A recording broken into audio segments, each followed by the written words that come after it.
When I was a painter, I would usually start off where I would put all these different colors down that I would then cover over, and that layer that I would put down was not meant to be seen but was meant to influence the layer above it. And during this time I would purposefully put colors down that didn't work together, and I would try to make it as uncooperative a color combination and as messy and as problematic a color combination as I could on purpose, because then when I started the real painting that went on top of it, my creativity was not about making something, but about solving problems, because that is a very effective form of creativity, the problem-solving creativity. So in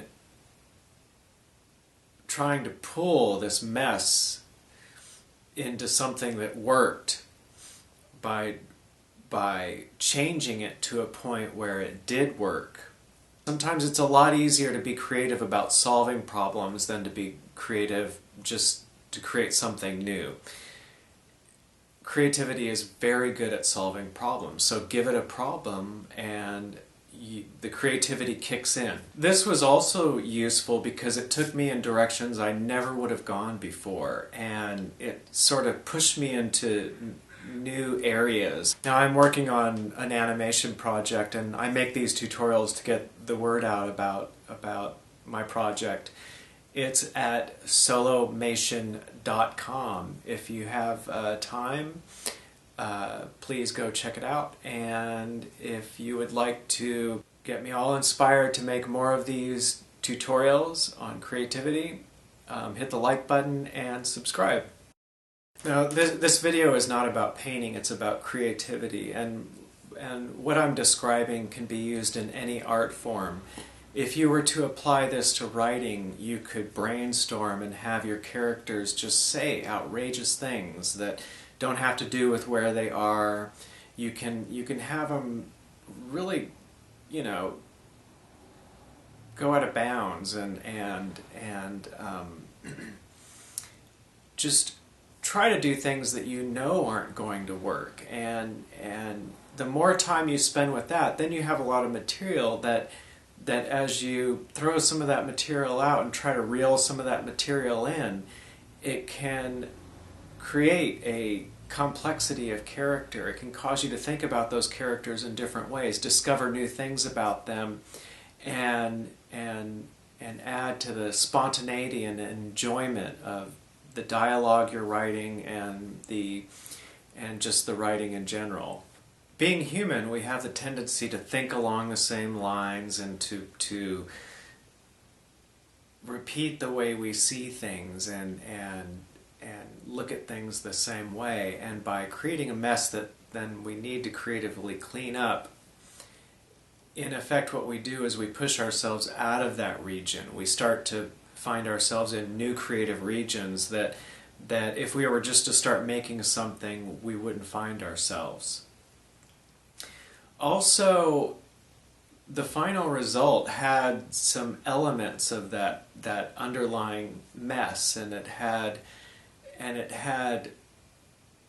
a complexity that it wouldn't have otherwise. So by creating through a problem-solving approach can end up with layers and little elements of great complexity that can really create appealing effects for your work. So if you have an idea, if you're working in a different medium and this idea of first creating a mess containing things that you know aren't going to work and then engaging in a problem-solving creativity, leave a comment about how you can apply that to the medium you're working in. I think there are a number of very well-known artists that work this way without having decided to ahead of time, that just will run into a situation, make a total mess of it, and in the trying to to sort all that out, that's where the real creative impetus happens. And also a great thing about this approach is that a problem creators have is about making good art. I mean, that's what we want to do. That's part of the enjoyment. But also there's this sort of built-in pressure that we want to get over. And by making bad art, by making wrong art, by starting off on the wrong foot, by starting off doing things that we know don't work, that is a great way to become comfortable with working with things that aren't working, and learning to enjoy it, and realize that's not something we want to avoid. That's something that actually by engaging in, we can create better art than if we were trying to start off creating good art all the way through. By creating messes, what we're doing is we're inviting randomness, we're inviting serendipity into our work. Okay, I hope that was helpful, and I hope your artwork goes great, and have a good day.